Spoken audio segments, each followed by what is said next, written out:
Hello বন্ধুরা, welcome to simple cooking with Moumita. আশা করি সবাই খুব ভালো আছেন, আমিও খুব ভালো আছি। তো চলুন, আজকে আবারও নিয়ে হাজির হয়েছি একটা নতুন ধরনের রেসিপি, যেটা হলো ঝাল পোয়া পিঠে।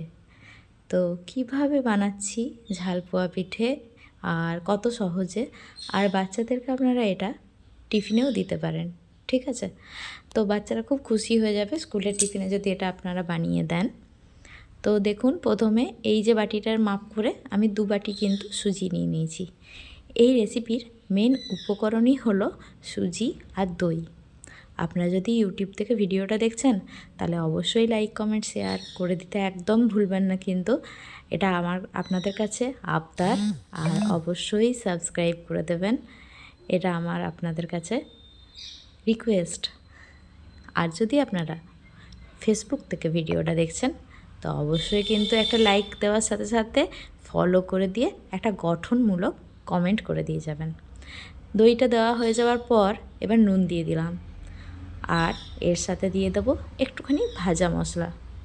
ভাজা মশলা বলতে জিরে আর ধনের গুঁড়ো। এরপর এর মধ্যে দিয়ে দেবো একটুখানি মৌরি। আর আমার রেসিপিগুলো কেমন লাগছে অবশ্যই আমাকে কমেন্টের মাধ্যমে জানাবেন। যদি ভালো লাগে আমার খুব ভালো লাগবে। আপনারা যদি আমার রেসিপি দেখে উপকৃত হন তো আমার কিন্তু খুবই ভালো লাগবে। তো এবার মেখে নেওয়ার পালা ভালোভাবে। চলুন মেখে নিই। আর একটা কথা বলি, জানেন তো, আমি যখন ভিডিও বানাই তার আগে আমি তো ভিডিও দেখিও, অনেকের ভিডিও দেখি ইউটিউবে। তো যখন ইউটিউবে ভিডিও দেখি না, অনেকে দেখি কত সুন্দর আশেপাশে ব্যাকগ্রাউন্ডে কি সুন্দর গাছ ফুল এইসব সাজিয়ে রান্নার রেসিপিগুলো দেখাচ্ছে। তখন তাদের ভিডিওগুলো দেখে ভাবি যে আমিও এরকমভাবে বানাবো। কিন্তু যখন একটা রেসিপির ভূত মাথার উপর চাপে না, তখন না সব কিছু ভুলে যাই, জানেন তো। তখন ওই গাছ এনে রাখবো পাশে, না ফুল এনে রাখবো পাশে, এগুলো কিন্তু মাথাতেই আসে না। আমার ফুল ফোকাসটা থাকে ওই রেসিপিটা কত সহজে আমি মানুষের কাছে পৌঁছে দিতে পারবো, এবং তারা কত সহজে বুঝে নিজেরাও বাড়িতে বানিয়ে দেখতে পারবে। এটাই মাথার মধ্যে ঘোরে, জানেন তো। তার জন্য আমার কিন্তু ব্যাকগ্রাউন্ড খুব একটা ভালো থাকে না।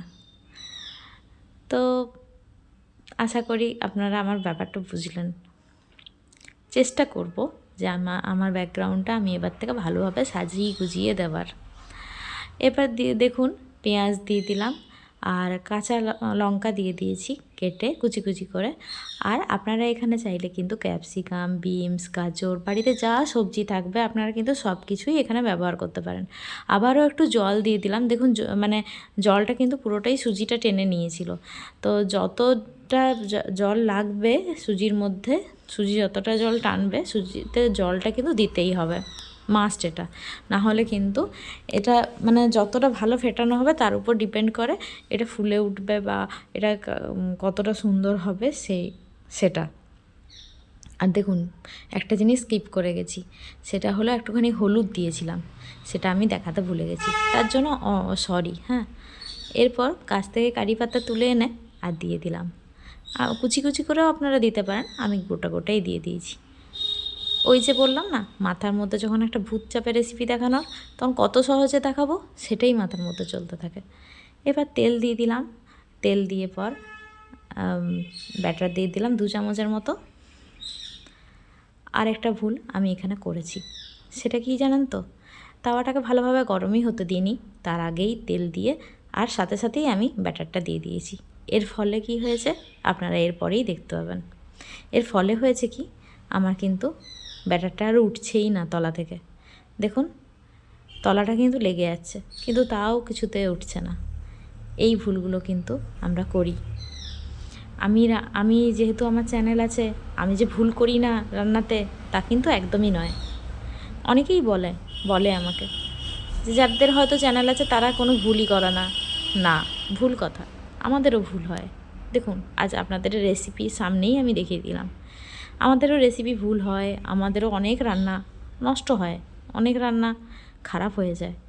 তখন সেগুলো দেখাতে পারি না, হয়ে যায়।